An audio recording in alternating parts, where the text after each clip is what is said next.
Hello friends, आ गया है lookism का चैप्टर नंबर 454। तो चलिए ज्यादा देर ना करते हुए करते हैं चैप्टर की शुरुआत।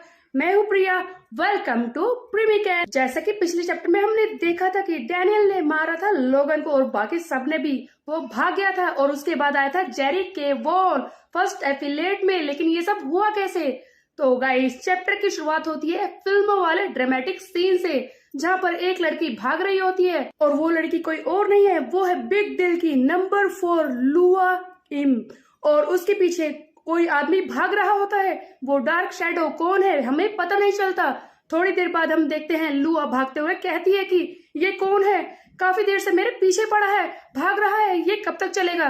तभी लुआ एक दीवार के पीछे छिप जाती है और अपने बैग से कुछ निकालती है। जैसे ही वो आदमी आगे बढ़ता है, लुआ उसे एक जोरदार शॉक दे देती है।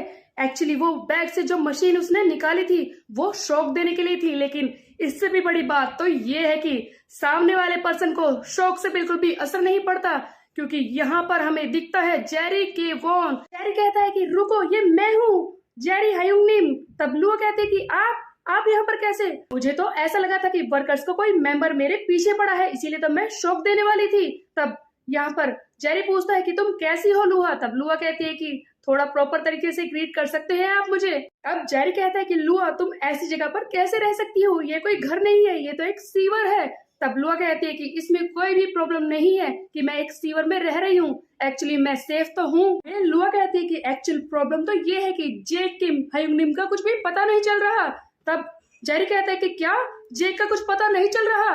तब लुआ बताती है कि वो वांटेड है और उसके साथ बाकी साथी भी। आगे लुआ कहते हैं कि वैसे मुझे ऐसा नहीं लगता कि पुलिस ने उन्हें पकड़ लिया है, लेकिन उनके पोस्टर अभी भी दीवार पर चिपके हुए हैं और उन्हें ढूंढा जा रहा है। इसका मतलब या तो वो पकड़े गए हैं या फिर वो ऐसी जगह पर है जहाँ पर वो छुप सकते हैं। जेरी कहता है कि तुम मुझे ये तो नहीं कहना चाहती कि कहीं उन्हें उस वर्कर्स की टीम ने तो नहीं पकड़ लिया? तब लुआ कहती है कि ऐसा हो सकता है कि उन्हें वर्कर्स ने पकड़ लिया हो, फर्स्ट एफिलेट में उन्हें रखा हो।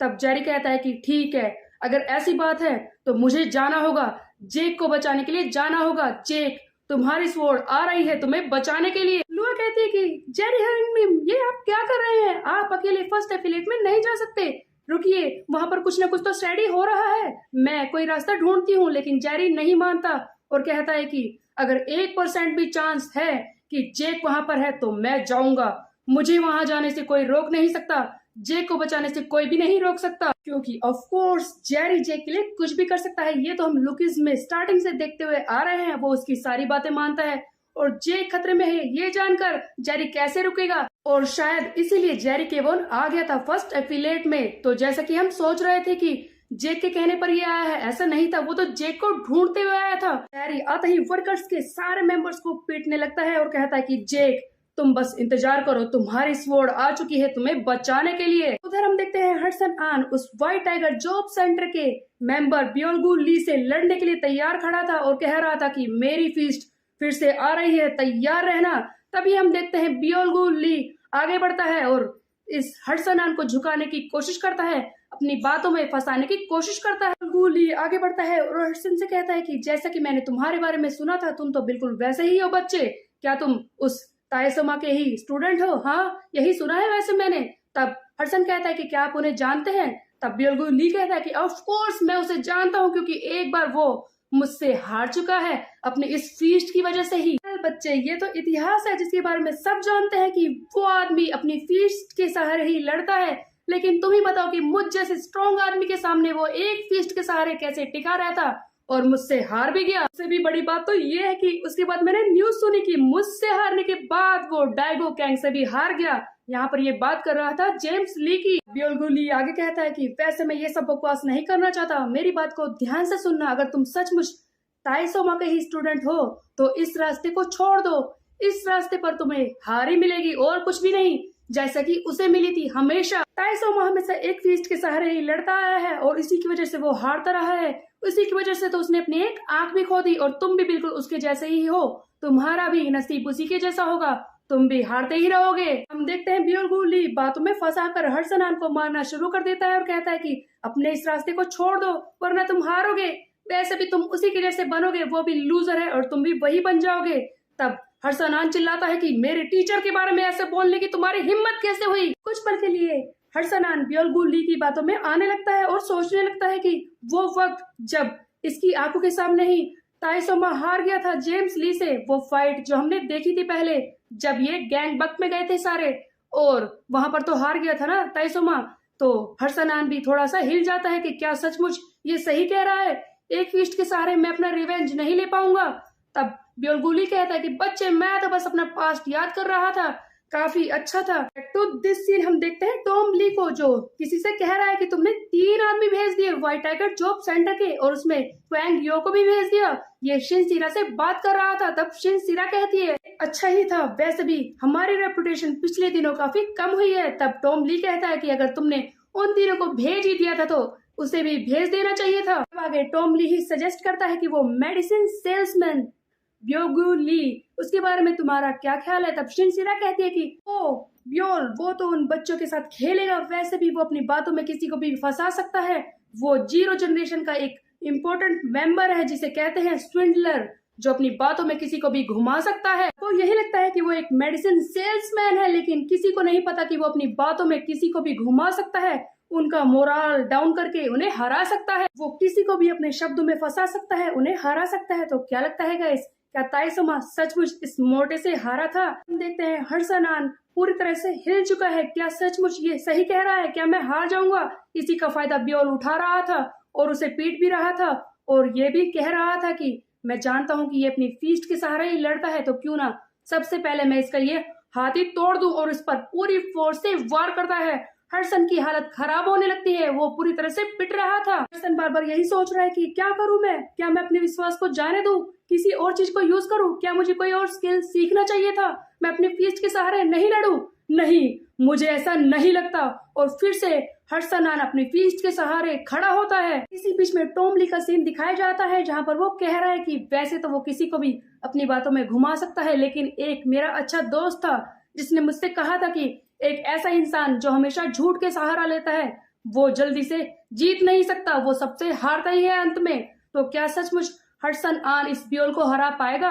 हम देखते हैं फिर से फाइट के सीन। हर्षन की एक उंगली भी टूट चुकी है, वो अपने हाथ को अपने जेब में रखता है और कहता है कि चाहे पूरी दुनिया ही मुझे कर्ज क्यों ना करे, हर कोई ये कहे कि मैंने गलत किया, मैंने गलत रास्ता चुन लिया था, फिर भी मैं ये रास्ता ही फॉलो करूंगा, मैं अपने सीनियर को ही फॉलो करूंगा, इसके अलावा मैं कुछ भी नहीं करने वाला, चाहे मुझे अपना रिवेंज मिले या ना मिले।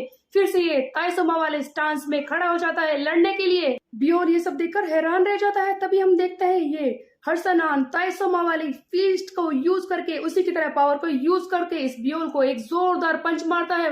वो बहुत ही दूर जाकर गिरता है और इस बार फाइनली उसका विश्वास जीत ही जाता है, जैसा कि टॉम ली ने कहा। तब हर्षनान सोच रहा है कि मैं सीनियर का प्राइड हूँ, मैं सन ऑफ अंसान हूँ, मैं झूठा नहीं हो सकता, मैं हार नहीं सकता। इसी बीच में हमें एक फ्लैशबैक का सीन दिखता है जहाँ पर ये ब्योल जो हर्षन से लड़ रहा है जवानी में अपने लेटा हुआ है, जिसे बुरी तरह से किसी ने पीटा है, और इसी से कोई कह रहा है कि मैंने तुमसे पहले ही कहा था ना, एक ऐसा इंसान जो बहुत ही स्ट्रांग हो लेकिन हमेशा झूठ बोलता हो, उस पर कोई विश्वास नहीं करता, वो खुद पर भी विश्वास नहीं करता, अंत में वो हारता ही है। और एक ऐसा इंसान जो खुद पर विश्वास करता है, अपनी काबिलियत पर, वो हमेशा जीत ही जाता है। ये बात किसी और ने नहीं, खुद कैप्रियम किम ने कही थी पहले।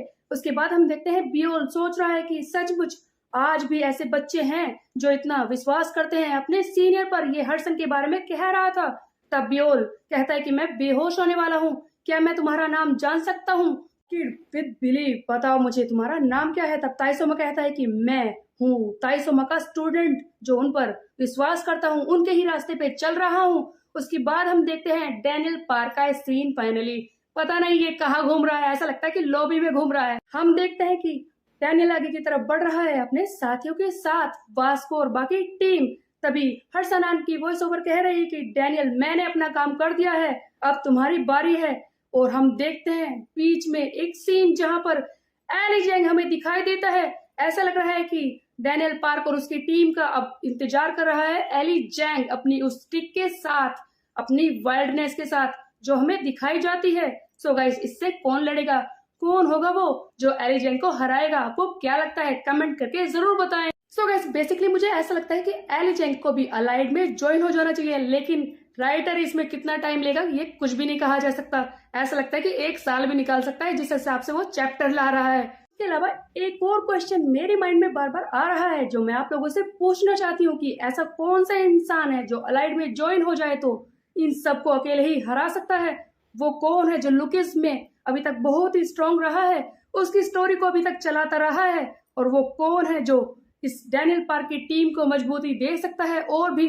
तो गाइस कमेंट करके जरूर बताएं और गेस कीजिए कि वो कौन है। और जैसा कि होबिन कहता है वायरल हिट में smash the notification button, like share and subscribe. Bye bye guys, see या।